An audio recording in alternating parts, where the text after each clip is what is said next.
جتنی مدد پاکستان کر سکتا ہے، ہم نے تو جنگیں تک لڑی ہیں اس کے لیے، کیونکہ ہر پاکستانی کا دل دھڑکتا ہے کشمیریوں کے ساتھ.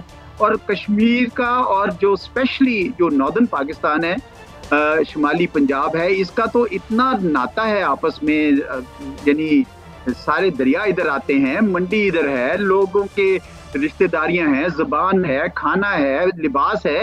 یہ اتنا صدیوں پرانا ناتا یہ 70 سال 75 سال کیسے توڑ سکتے ہیں؟ اس لیے یہ ہندوستان کی غلط فہمی ہے. پاکستان البتہ میرے خیال میں متزلزل نہیں ہونا چاہیے، پاکستان مصمم ارادے کے ساتھ کھڑا رہے. اصولی جنگ ہے، کبھی اس میں دیری ہو جاتی ہے، لیکن میرے خیال میں پاکستان جو ہے وہ... آپ نے بڑا اچھا ایکسپلین کیا، مگر میرا آپ سے سوال یہ ہے کہ اگر ہم دیکھتے ہیں 70 سال کی جو سٹرگل ہے، جس طرح آپ نے کہا وہ ایک تاریخی رشتہ ہے پاکستان کا کشمیر کا، اور گیلانی صاحب کا وہ بڑا معروف فکر ہے کہ میں پاکستان ہوں، پاکستان میرا ہے. میرا آپ سے سوال ہے کہ ابھی تک دنیا میں اس پہ ڈویژن ہے.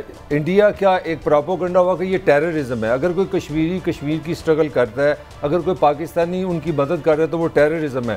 ہم تو 100% سمجھتے ہیں یہ فریڈم ہے اور ہمارا حق ہے.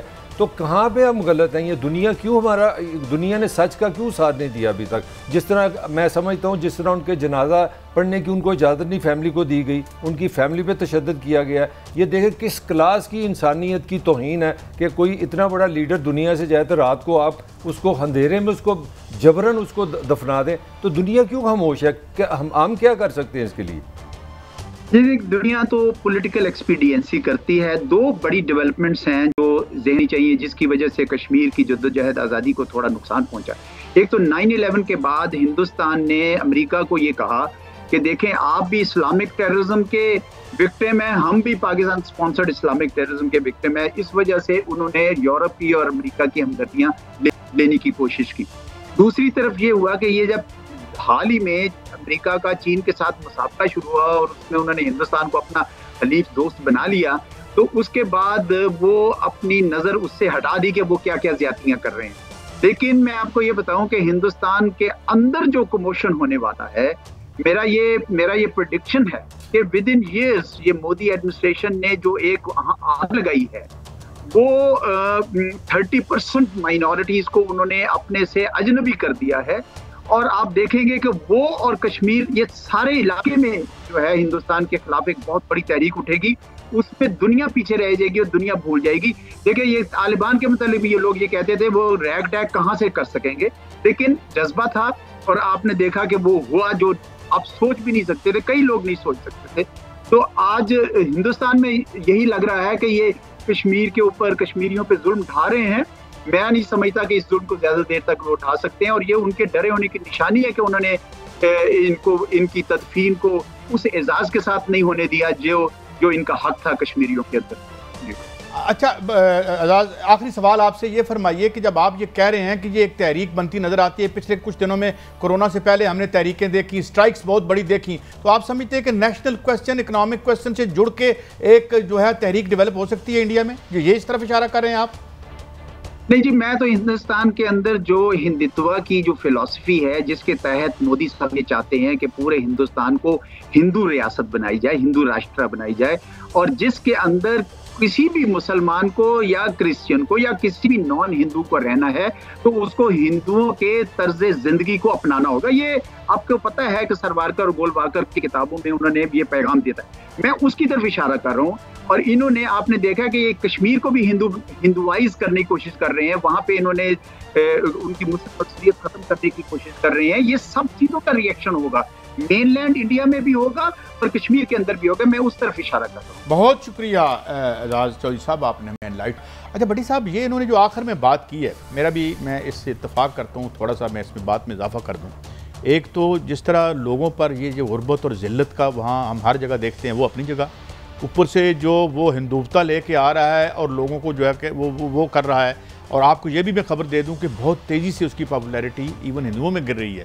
تو یہ ایک لگتا ہے کہ ہمیں تحریک بن سکتی ہے. دیکھیں، مقبوضہ کشمیر کی جدوجہد ایک طویل عرصہ ہے، اور اس کے لیے پاکستان کی اور یا مقبوضہ آبادی کے بھائیوں کی قربانیوں کا تو ڈکشنری میں لفظ کوئی نہیں ہے کہ اس کا اظہار کیا جائے.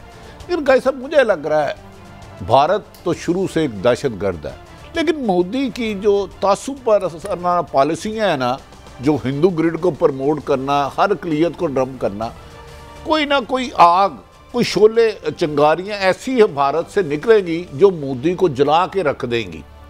جیسے پچھلے دنوں کسان تھا اور دیگر سی اور انہوں نے تھوڑا اس کو ہولڈ پہ کیا، ورنہ گند بڑا پڑنا ہے وہاں پہ. تو اس کے لیے گند تو نہیں کہنا چاہیے. وہ ایک وقت ایسا آئے گا کہ مودی اور بھارت کی جو سوچ ہے تعصبانہ کہ ہندوؤں کے علاوہ کسی کو نہیں، وہ بھارت کو جلائے گا. پاکستان شاید اتنا نہیں کر پا رہا جتنا اس کو کرنا چاہیے مقبوضہ کشمیر کے لیے. یہ میری رائے ہے. ملک صاحب میں آپ کی طرف ایک سوال لے کے آتا ہوں. ایک تو یہ ان کا بڑا ایک دل کو گرما دینے والی بات، مگر میں جو آپ سے سوال یہ کر رہا ہوں کہ یہ جو انڈیا ہے اس میں بڑا فراڈ ہندوستہ کا وہ چلا رہا ہے، لیکن یہ امبانی کا انڈیا ہے، اس کی ترقی بھی امبانیوں کی ہے.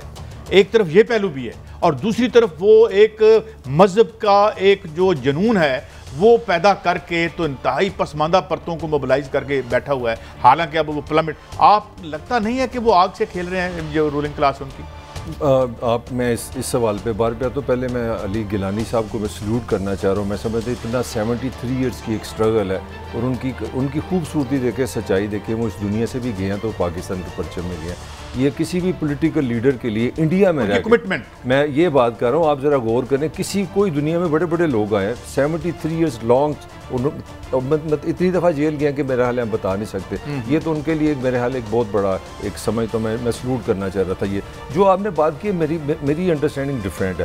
مودی کی جو انڈرسٹینڈنگ ہے نا وہ جو آپ کی جس کو آپ ویسٹرن لبرل ڈیموکریسی کہتے ہیں، انہوں نے کیلکولیٹ کیا کہ ہمیں زندہ رہنے کے لیے 60 سے 65% ووٹ چاہیے. تو ان کے لیے ہندو کافی ہیں. 60% نہیں ہے، 23%. میری انڈرسٹینڈنگ جو ہے نا، میں مودی کا مائنڈ جو ریڈ کیا ہے اس میں جو ہیومینٹی کہ اقلیتیں، مسلمان، وہ سب چیزوں کو چھوڑ کے انہوں نے کہا یہی گند بیچو کہ ہم اب یہ ہندو کا ملک ہے. میرا سوال یہ نہیں تھا، سوال یہ کہ don't you think they are playing with fire? Certainly they are, کیونکہ اس کی بڑی سمپل ریزن ہے. اس کی دنیا میں سب سے زیادہ غربت کہاں ہے؟ انڈیا میں. دنیا میں سب سے زیادہ بجلی کم جن لوگوں کی اگر تعداد نکالی جائے وہ انڈیا میں. دنیا میں سب سے زیادہ بچے کہاں ہیں جو اسکول نہیں جاتے وہ انڈیا میں. دنیا میں سب سے زیادہ وہی مشال ملک صاحبہ نے ہمیں جوائن کیا ہے، معروف لیڈر جو وہاں ابھی جیل میں ہیں اور جو ہے اس کے بارے میں ہمیں کچھ پتہ بھی نہیں ہے. Mishal, thank you very much for your time. اسی پہ آتے ہیں. ابھی ہم یہ بات دیکھ رہے تھے کہ کیسے انہوں نے جاتے جاتے نعرہ لگایا، ان کی کمٹمنٹ ان کے نعرے میں بھی نظر آ رہی تھی. اور خوف کا یہ عالم ہے کہ ان کی تدفین بھی مناسب طریقے سے نہیں ہونے دی گی. تو ہم انڈیا کچھ خوف زدہ لگتا ہے مجھے. آپ کو کیا لگتا ہے؟ دیکھیں، یہ ایک بہت بڑا سانحہ ہوا ہے جس کو وقت گزرتے ہوئے ابھی تو ہم لوگ اس کو ایکسیپٹ بھی نہیں کر رہی میں مینٹلی کہ اتنا بڑا لاس ہوا ہے ہمارے سب کے ساتھ. ہم لوگ یتیم ہو گئے ہیں اور نہ صرف میں بلکہ ہماری ساری قوم بلکہ ہماری اگلی نسلیں بھی یتیم ہو گئی ہیں جو یہ لاس ہے. اور یہ آپ کو بھی اندازہ ہوگا جو میں بات کافی عرصے سے کہہ رہی تھی کہ اس پوری تحریک کو ہندوستان لیڈر لیس کرنے کی ہر ممکن کوشش کر رہا ہے، جس کے اندر جتنی بھی ہماری مین لیڈرشپ ہے اس کو وائپ آؤٹ کرنے کے لیے ہر ممکن جو ٹیکٹ یوز کی جا رہی ہے ہندوستان کی طرف سے. کیونکہ ہندوستان جانتا ہے کہ کسی بھی تحریک کو زندہ رکھنے کے لیے یا اس کو کامیاب کرنے کے اندر اس کی جو رہنما ہوتے ہیں وہ بہت میجر انہی کا رول ہوتا ہے. عوام کو لے کے چلنا، ان کو آگے ڈسپلن کر کے ان کو ایک آرگنائز منظم طریقے سے اپنی تحریک کو زندہ رکھنا. تو آج جو ہمارے سینئر موسٹ ترین رہنما تھے کشمیر کی حق خود ارادیت کی تحریک کے، وہ نہ صرف ایک سینئر موسٹ تھے بلکہ وہ چلتی پھرتی کشمیر کی تحریک بھی تھے اور چلتے پھرتے کشمیر کی تاریخ بھی تھے. تو اتنا کچھ ان سے سیکھا اور جو کچھ انہوں نے کہا، جو ان کی اسٹیڈ فاسٹنس تھی، میرے پاس تو الفاظ ہی نہیں ہیں جو وہ ہمارے سب کے لیے وہ تھے، جو ان کا سایہ تھا. اچھا مثال یہ بتائیے گا کہ 92 ان کی ایج تھی، 12 سال آخری وہ گھر میں نظر بند رہے. کیا انہیں تشدد کر کے کیا گیا ہے؟ آپ کے ہسبینڈ بھی وہاں ہیں.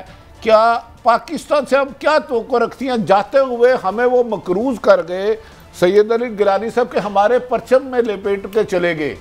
تو اب پاکستان سے کیا توقع کرتی ہے کہ ہماری وادی میں جو مزید لیڈرشپ ہے اسے نقصان سے بچایا جائے اور کشمیر کو آزاد کرایا جائے؟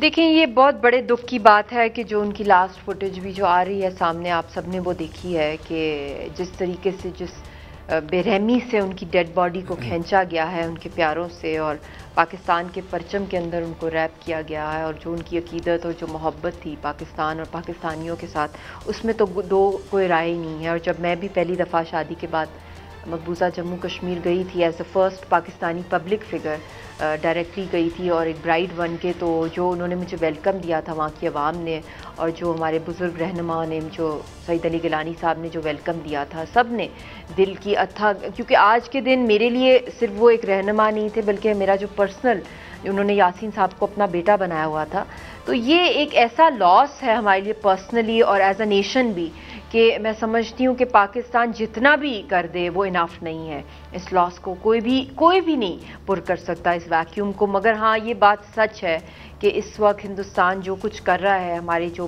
اس وقت زندہ ہیں، جو اس وقت اشرف صحرائی صاحب کو آپ دیکھ لیں، وہ عظیم رہنما تھے کشمیر کے اور سکسیسر تھے سید علی گیلانی صاحب کے، جس طرح ان کو بھی زہر دیا گیا جیل کے اندر اور پھر اس کے بعد ان کو ہاسپٹل نہیں لے کے گئے، تو یہی کچھ کر رہے ہیں۔ یاسین صاحب کو بھی فزیکلی اور مینٹلی ٹارچر کیا گیا اور ڈیڈ باڈی کو نہیں بخشتے یہ، تو آپ سمجھ سکتے ہیں کہ جب زندہ تھے گیلانی صاحب تو کیا کیا ان کے ساتھ سہا ہوگا انہوں نے، جو کہ منظر عام پہ نہیں آتی، بہت سی باتیں تھوڑی بہت ہی آتی ہیں جو ادھر ادھر سے انفارمیشن ملتی ہے۔ ہر کمیونیکیشن کے رابطے تو ختم کیے ہوئے ہیں، صبح سے رابطے کرنے کی رات سے کوشش کی جا رہی ہے مگر رابطے بند ہیں، کرفیو وہاں پہ لگا ہوا ہے، تو پاکستان کو بہت بڑا اس کے شولڈرز کے اوپر بہت بڑا قرض ہے، بہت بڑا بوجھ ہے اس وقت، کیونکہ ہم نے اپنے وہ اثاثے جو ایسیٹ سے اس پوری تحریک آزادی کے وہ ہم نے کھو دیے ہیں، اور ان کو کوئی پر نہیں کر سکتا، مگر یہ تو کیا جا سکتا ہے کہ ان کا جو پیغام ہے دنیا تک ہم لوگ پہنچائیں، ان کا پیغام، میں پیغام کے حوالے سے آپ سے پوچھنا چاہ رہا ہوں ختم کریں۔ جی کہ جب آپ وہاں پہ گئی ہیں آپ کس طرح دیکھتی ہیں جو ان کا پیغام ہے، جو ان کی روح ہے، جو سپرٹ ہے، جو محبت تھی ان کی آزادی کے لیے، اب جو نوجوان کشمیر میں ہے، جو آپ دیکھ کے آئی ہیں، وہ سپرٹ کس طرح ان کے، کتنی وہ اپنی لیگیسی چھوڑ گئی ہیں، کیا وہ زندہ رہے گی کہ وہ ان کے جانے کے بعد وہ اس کا کیا امپیکٹ دیکھ رہی ہیں آپ؟ دیکھیں لیجنڈز، جی جو لیجنڈز ہوتے ہیں ڈیفینیٹلی وہ اگلی نسلوں تک وہ پیغام جاتا ہے ان کا، وہ مرتے کبھی نہیں ہیں، وہ امر ہو جاتے ہیں اپنی قربانیوں کی وجہ سے، اور یہ چنے ہوئے لوگ ہوتے ہیں، اللہ نے چن لیا ہوتا ہے ان لوگوں کو جو کہ اپنی زندگی اتنی کٹھن گزارتے ہیں، حالانکہ ان کو ہر طرح کی آسائش ہندوستان آفر کرتا ہے، ہمارے رہنماؤں کو ہر طرح کی ان کو لیور کرنے کی کوشش کی جاتی ہے کہ ایک آسان زندگی گزاریں، مگر یہ وہ مجاہد ہوتے ہیں جو کہ اپنی زندگی، اپنی جان و مال، اپنی فیملیز کو ایٹ رسک رکھ کے جو کہ باہر نکلتے ہیں، اور تحریک آزادی سب سے مشکل ترین اس وقت پوری دنیا میں اگر کہیں کوئی سیاسی تحریک چلانا ہے تو وہ مقبوضہ جموں کشمیر کے اندر ہے،